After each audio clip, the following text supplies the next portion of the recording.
तो इस वीडियो से हम गिट को सीखना स्टार्ट करेंगे। सबसे पहले हमें गिट से अपने आप को इंट्रोड्यूस करवा लेना चाहिए कि ये है क्या और किस लिए इस्तेमाल होता है। तो इस तरह की चीज़ों के लिए मैंने एक ये स्लाइड बनाई है जो कि काफ़ी इंटरेस्टिंग होने वाली है। जो कि सबसे पहला क्वेश्चन ये है कि गिट है क्या। तो गिट एक फ्री और open source version control system है। अब वर्जन कंट्रोल सिस्टम क्या होता है, बेसिकली आपके सॉफ्टवेयर के मुख्तलिफ वर्जन बनते रहते हैं जो जो आप उसमें चेंजेस करते हैं। तो उसका फ़ायदा ये होता है कि जब आपका सॉफ्टवेयर किसी जगह पे काम नहीं कर रहा तो आप उससे पीछे वाला वर्जन देख सकते हैं कि वो मैंने क्या चेंजेस की थी जिसकी वजह से सॉफ्टवेयर नहीं चल रहा। या फिर अगर आप उस चेंज को अनडन करना चाहते हैं यानी वापस लाना चाहते हैं तो आप वो भी कर सकते हैं। गिट इस वक्त जो है वो दी मोस्ट पॉपुलर जो है वर्जन कंट्रोल सिस्टम है। इसके अलावा और भी हैं जैसे कि SVN और मर्क्यूरल, लेकिन ये इतने मशहूर नहीं है। मैंने कभी यूज़ नहीं किए और मैंने किसी को भी यूज़ करते देखा भी नहीं है। तो गिट जो है वो इस वक्त डिफ़ॉल्ट चॉइस है अगर आप वर्जन कंट्रोल सिस्टम यूज़ करना चाहते हैं। तो ये सबसे ज़्यादा पॉपुलर है और इसका कोई कॉम्पिटिटर भी नहीं है इस वक्त मार्केट में। और ये फ्री और ओपन सोर्स है, इसलिए इसका कॉम्पिटिशन कोई करना भी नहीं चाहता क्योंकि ये ऑलरेडी फ्री है और इतना स्टेबल हो गया, इतना डेवलप हो गया, ये काफ़ी पुराना बनता आ रहा है। तो इस वजह से कोई नहीं चाहता कि हम इसके साथ मुकाबला करें। तो गिट जो बनाया गया था वो लाइनस टोरल्ड्स की तरफ से बनाया गया था, यानी उन्होंने बनाया था। अब लाइनस टोरल्ड्स कौन है? वही शख्स है ये जिसने लिनक्स बनाना शुरू की थी। ठीक है, तो ये वही बंदा है और ये काफ़ी टैलेंटेड प्रोग्रामर है और काफ़ी प्रोग्रामर्स इसको जानते हैं क्योंकि इसने लिनक्स बनाना स्टार्ट की थी सबसे पहले और उसके बाद इसने गिट भी इसी ने स्टार्ट की और शायद मैनेज भी यही कर रहा है अभी भी। फिर देखते हैं हम कि हम गिट को इंस्टॉल कैसे कर सकते हैं। तो इंस्टॉलेशन बड़ी सिंपल है। आप अगर जो मैंने ये इस वक्त लिंक स्क्रीन पे आ रहा है, अगर आप इस पे जाएंगे तो वो आपको गाइड आपका जो ऑपरेटिंग सिस्टम है उसके लिए दे देंगे। और अगर आप लिनक्स यूज़ कर रहे हैं तो शायद ये गिट आपके पास ऑलरेडी मौजूद हो। तो अगर आप गिट कमांड रन करेंगे अपने टर्मिनल में तो आपको पता चल जाएगा कि गिट आपके कंप्यूटर में है कि नहीं। अब लाइनस टोरल्ड्स कौन है? ये तो बिल्कुल भी नहीं है। तो ये मैंने एक छोटी सी मीम लगाई है। इसके बाद असली वाले देख लेते हैं।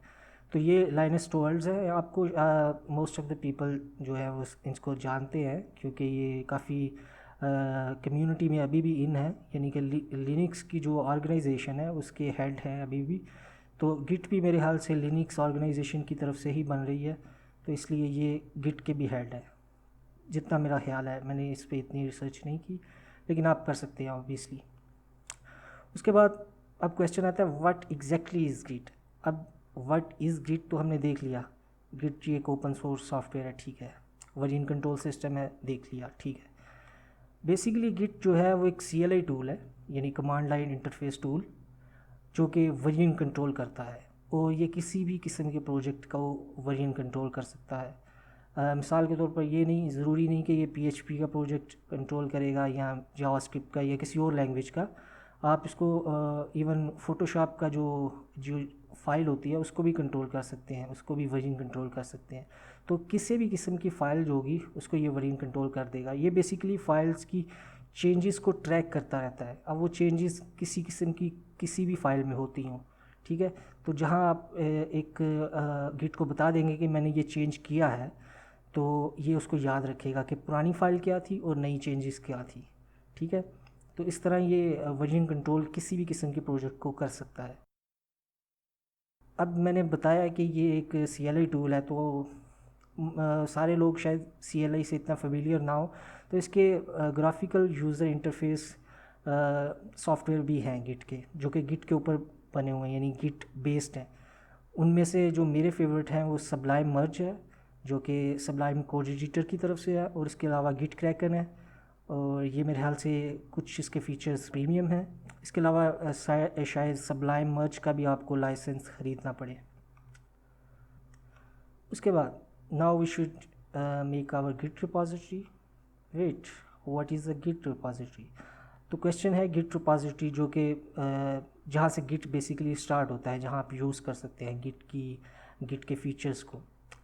तो what is a git repository? Git repository जो है बेसिकली एक फ़ोल्डर होता है डॉट गिट, और उस फोल्डर के अंदर फाइल्स होती हैं और भी फोल्डर्स होते हैं जो कि बेसिकली आपको वैसे एडिट नहीं करने चाहिए कभी भी, क्योंकि वो गिट बना रहा होता है, वो उसमें प्रोजेक्ट की चेंजेस और उसकी जो दूसरी इंफॉर्मेशन है वो सब उस फोल्डर में स्टोर करता है, गिट फोल्डर में, डॉट गिट फोल्डर में। तो ये डॉट गिट फोल्डर होता है, अक्सर ये हिडन होता है, यानी आपके अगर फाइल एक्सप्लोरर आप यूज़ कर रहे हैं तो ये उधर हिडन होगा, तो आप इसको व्यू कर सकते हैं। अगर आप हिडन फाइल्स को देखना चाहते हैं तो उसमें ये डॉट गिट फोल्डर भी आपको नज़र आ जाएगा। उसके बाद जो डॉट गिट फोल्डर होता है वो बेसिकली आप जहाँ गिट को इनिशियलाइज़ करते हैं जिस डायरेक्टरी में, ये उधर बनता है, और उसकी जो सब डायरेक्टरीज़ होती हैं, जो डायरेक्टरी के अंदर दूसरी डायरेक्टरीज़ हैं, ये उनको ट्रैक करता है। लेकिन ये सिर्फ उनको ट्रैक करेगा जिसको आप चाहेंगे, ये इसके बारे में हम बाद में बात करेंगे। लेकिन जो डॉट गिट फोल्डर होता है वो रूट जो होता है आपके प्रोजेक्ट का, जहाँ आपने गिट को इनिशियलाइज़ किया था, वहाँ जो है वो होता है। उसके बाद finally we will make our first commit. Wait, what is a commit? तो गिट में एक और कॉन्सेप्ट है कमिट का। तो कमिट क्या होती है उसको हम देखते हैं। What is a commit? Commit is the way to tell git that we have made some changes in our project. तो बेसिकली जो कमिट होती है वो आप गिट को बताते हैं कि हमने कुछ चेंजेस किए हैं, और आप उसके साथ कमिट के साथ एक मैसेज लिख देते हैं कि ये मैंने चेंजेस किए हैं, तो फ्यूचर में आप उसको देख सकें कि मैंने इस कमिट में क्या चेंजेस किए हैं। और गिट उन तमाम चेंजेस को याद रखेगा हमेशा के लिए, और आप उनको देख सकते हैं उस चेंजेस को जो आपने की थी, और इसके अलावा अगर आपको वो चेंजेस दोबारा चाहिए तो आप वो भी हासिल कर सकते हैं। So let's get it. अब हम बेसिकली ये करेंगे कि हमने ये अभी गिट रिपॉजिटरी और कमिट्स के बारे में थोड़ा बहुत पढ़ा, क्योंकि ये इंट्रोडक्शन वीडियो है तो मज़ीद डिटेल में नहीं जाएंगे, लेकिन एक बेसिक हम एक गिट रिपॉजिटरी बनाएंगे और उसके अंदर एक कमिट करेंगे, एक या दो, और फिर हम देखेंगे कि हम किस तरह उस कमिट में जो चेंजेस हमने की थी उसको हम व्यू कैसे कर सकते हैं। मैंने एक फ़ोल्डर बना लिया है जो कि जिसका नाम है एक, जो कि काफ़ी वियर्ड है, लेकिन बहरहाल हम इसी के साथ चलेंगे। और ये बिल्कुल खाली फ़ोल्डर है, इसमें कोई फ़ाइल, कोई गिट अभी इनिशियलाइज़ नहीं हुआ, अभी कुछ भी नहीं किया इस फ़ोल्डर में ना, तो ये एक बिल्कुल नया फ़ोल्डर है। और आप अपने ऑपरेटिंग सिस्टम में जिस तरह भी आप फ़ोल्डर बनाते हैं आप बना सकते हैं। उसके अलावा चेक करना है कि गिट अवेलेबल है कि नहीं, तो हम गिट को रन करते हैं तो इस तरह का कुछ टेक्स्ट आ जाएगा जो कि बेसिकली इसकी हेल्प गाइड है। तो इसका मतलब है गिट हमारे कंप्यूटर में इंस्टॉल्ड है। तो हम गिट को अब इनिशियलाइज़ करते हैं इस डायरेक्टरी में। आप देख सकते हैं कि ये वही डायरेक्टरी है जो मैंने इधर पीछे फाइल एक्सप्लोरर में ओपन की हुई है। तो गिट इनिशियलाइज़ करने के लिए जो गिट की कमांड है वो है गिट इनिट। तो अब आप देखेंगे कि ये डॉट गिट का फ़ोल्डर एक बन गया है हमारी डायरेक्टरी में, और इधर मैसेज भी आ गया है कि initialized empty git directory in this folder. ठीक है, तो अब हमने गिट तो इनिशियलाइज़ कर लिया। अब हम कुछ फाइल्स बनाते हैं जिनको हम ट्रैक करना चाहते हैं। तो सबसे पहले मैं एक HTML फ़ाइल बना लेता हूँ जो कि होगी index.html, और ये फ़ाइल कोई भी हो सकती है, हम इसमें बेसिक टेक्स्ट ही लिखेंगे। तो सॉरी, फ़ाइल ऐसे बनती है, लिनक्स में ऐसे बनती है, लेकिन आप अपने जो आप यूज़ कर रहे होंगे ऑपरेटिंग सिस्टम, उसके मुताबिक आप जैसे मर्ज़ी एक फ़ाइल बना लें, और कोई भी बना लें, चाहे टेक्स्ट फ़ाइल बना लें। तो अब हम इसको एडिट करते हैं फ़ाइल को। तो इसको मैंने एक टेक्स्ट एडिटर में ओपन कर लिया, तो इसमें कुछ कोड लिखते हैं हम।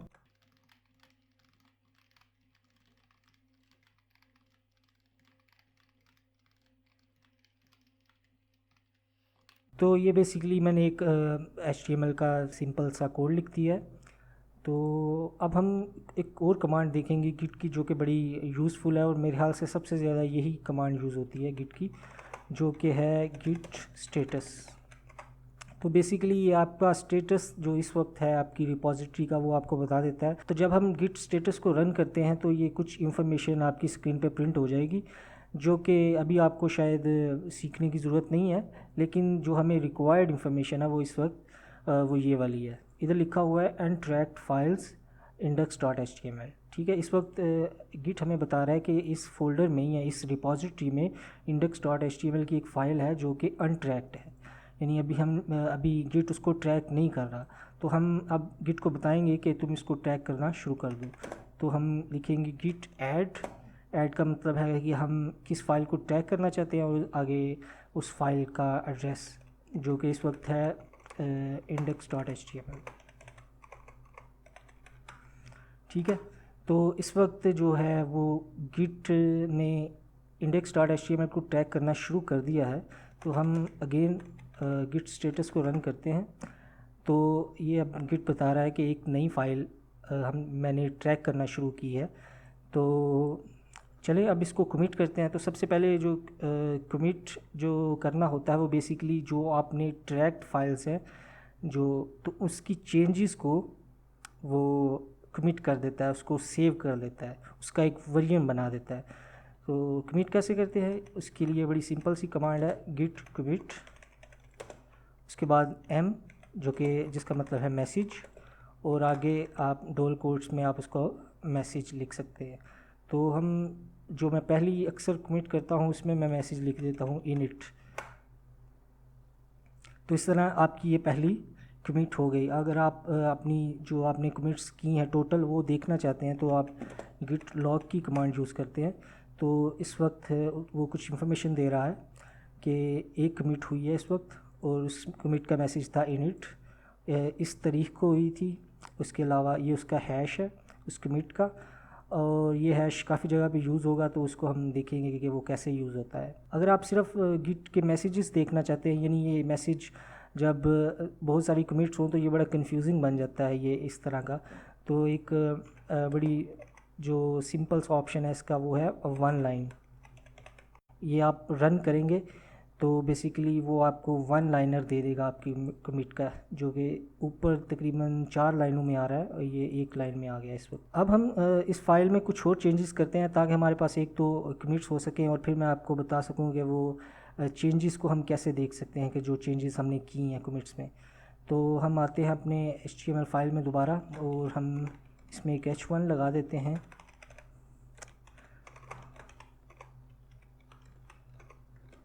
और फाइल को सेव कर लेते हैं। और जब हम दोबारा आके गिट स्टेटस को रन करेंगे तो आप देखेंगे कि अब ना ही वो न्यू फाइल जो इधर आ रहा था वो शो हो रहा है, ना ही अनट्रैक्ड शो हो रहा है, बल्कि मॉडिफाइड शो हो रहा है। तो बेसिकली मॉडिफाइड का मतलब है कि गिट को याद है कि ये फ़ाइल जो लास्ट टाइम थी उससे चेंज हो गई है, जो कि हमने अभी अभी की। तो अब हम इसको कमिट करते हैं ताकि हम इसको बाद में कंपेयर कर सकें, चेंज कर देख सकेंगे क्या चेंजेस किए हैं हमने। तो गिट कमिट करते हैं और मैसेज डालते हैं एडिट हेडिंग। ठीक है, तो सॉरी, हमने क्योंकि गिट को बताया नहीं कि हम इसको ऐड करना चाहते हैं, तो हम इसको गिट ऐड दोबारा कर लेते हैं। बेसिकली जो आपकी फ़ाइल्स होती हैं वो आप हर दफ़ा नहीं चाहते कि सारी की सारी फ़ाइल्स जो हैं वो कमिट हो जाएं। तो आप गिट ने कॉन्सेप्ट दिया हुआ है स्टेजिंग एरिया का। तो बेसिकली जो फाइल्स आप कमिट करना चाहते हैं आप उन फाइल्स को स्टेजिंग एरिया में ले जाते हैं, जो कि आप ऐड के ज़रिए ही करते हैं। और फिर जब आप कमिट करेंगे तो जो स्टेजिंग एरिया वाली फ़ाइल्स होंगी वो सारी की सारी कमिट हो जाएंगी, ना कि सारी मॉडिफाइड फाइल्स। क्योंकि आप शायद हर दफ़ा ये नहीं चाहते कि आपकी सारी की सारी मॉडिफाइड जो फाइल्स हैं वो कमिट हो जाए, तो इसलिए स्टेजिंग एरिया का कॉन्सेप्ट है। इसके अलावा स्टेजिंग एरिया और भी काफ़ी जगह पे असरअंदाज होता है, जो कि हम सीखेंगे गिट को तो देखते चले जाएंगे। अभी के लिए यही जानना ज़रूरी है कि जो कमिट फाइल्स करनी होती हैं उसको पहले चेंजेस से उसको स्टेजिंग एरिया में लेके आते हैं। तो अब हम अगेन इस फाइल को स्टेजिंग एरिया में ले जाते हैं और अब दोबारा हम स्टेटस को रन करते हैं। तो हाँ, अभी ये मॉडिफाइड थी लेकिन स्टेज्ड नहीं थी फाइल। अब ये मॉडिफाइड है और स्टेज्ड है। ठीक है, तो ये कलर जो है इसका वो काफ़ी सिग्निफिकेंट चीज़ है इस गिट की, क्योंकि ये आपने देखा होगा कि काफ़ी जगह पे कलर्स यूज़ हो रहे हैं। तो ये कलर हर दफ़ा किसी ना किसी चीज़ को रिप्रेजेंट कर रहा होता है।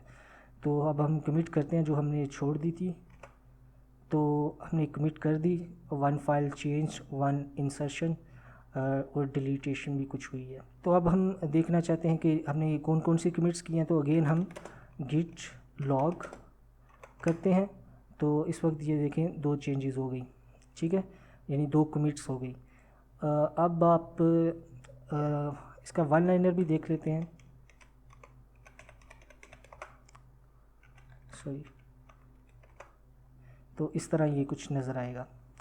अब हम एक और इंटरेस्टिंग चीज़ करते हैं, वो ये कि हम चेंजेस देखते हैं कि बेसिकली एक कमिट से दूसरी चीज़ कमिट में चेंज क्या हुआ। तो उसके लिए जो कमांड यूज़ होती है वो बेसिकली, इसके लिए काफ़ी कमांड्स हैं, लेकिन जो मोस्ट पॉपुलर और जो मोस्ट सूटेबल है वो है गिट शो। और उसके बाद हम इधर जो कमिट्स की हम चेंज देखना चाहते हैं उस कमिट का हैश देंगे। हैश काफ़ी जगह पे इस्तेमाल होता है, तो इसलिए इसको एक इम्पोर्टेंस है बेसिकली। तो हैश का पैरामीटर गिट को देते वक्त आप या तो पूरे का पूरा हैश जो कोड है वो दे सकते हैं, या फिर आप इसका शॉर्टर वर्जन दे सकते हैं, या बेसिकली इधर से कोई भी शुरू से कुछ जो है लफ्ज़ जो हैं वो उठा लें, या फिर ये जो दिया हुआ है शॉर्ट वर्जन उसको कॉपी कर लें और इसके बाद इधर पेस्ट करें। तो ये आपको बताएगा कि जो हमने इस कमिट का जो है वो जो है हैश कॉपी किया था, तो उसके अंदर क्या चेंजेस हुई हैं। उसके अंदर उसने हमें फ़ाइल का एक व्यू दे दिया है, जिसके मुताबिक इधर से एक लाइन माइनस हुई है और उसकी जगह प्लस जो हुई है वो एक लाइन है जो कि H1 जो हमने ऐड किया था हेडिंग, ये वो है, ठीक है। तो ये बेसिकली उसने इसका रिकॉर्ड रखा हुआ है। इवन अब हम इसके ऊपर 1000 कमिट्स और भी कर दें तो वो फिर भी याद रखेगा कि सबसे जो सेकंड वाली कमिट है ये वाली एडिड हेडिंग, उसमें क्या चेंजेस हुई थी। तो यही गिट का बेसिकली पर्पज़ है कि उसके वर्जन बनाता रहता है। तो इस तरह हम एक कमिट कर सकते हैं। उसके अलावा उसकी लॉग्स को देख सकते हैं कि किस तरह कितनी कमिट्स हमने की हैं।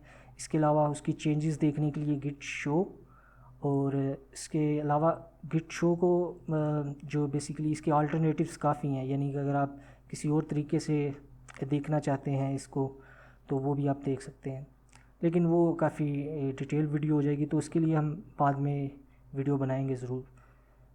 इसके अलावा जो एक इम्पोर्टेंट चीज़ ये है कि बेसिकली आप जब गिट में काम कर रहे होते हैं तो आप जो कमांड लाइन है वो बहुत कम यूज़ करते हैं। बेसिकली आप कोई ना कोई ग्राफिकल यूज़र इंटरफेस यूज़ कर रहे होते हैं, जैसे सब्लाइम मर्ज वगैरह, तो आपको इन कमांड्स की इतनी ज़रूरत नहीं पड़ती, बेसिकली आप उनको यूज़ कर रहे होते हैं। और एक और मैं आपको गिट यूज़ करने से पहले वार्निंग दे दूं कि अगर आप गिट में अभी कॉन्फिडेंस नहीं रखते तो आप अभी इसे किसी अपने एक्टिव प्रोजेक्ट में यूज़ ना कीजिएगा। उसकी वजह यह है कि अक्सर जो गिट जो है वो कभी कभी डेंजरस भी हो सकता है। आप इससे अपनी फ़ाइलें खो सकते हैं अगर आपको इसकी समझ नहीं है। तो अभी आप इसको प्रैक्टिस करें सेपरेट प्रोजेक्ट्स पर, सेपरेट फ़ोल्डर बना के उसमें फ़ाइलों के ज़रिए, लेकिन इसको किसी एक्टिव प्रोजेक्ट में अभी यूज़ ना करें। और जब तक आपको कॉन्फिडेंस नहीं हो जाता इसमें, तो तब तक इसको अपने किसी एक्टिव प्रोजेक्ट में ना लाएं। तो इस वीडियो के लिए इतना ही, बाकी हम अगली वीडियो में देखते हैं।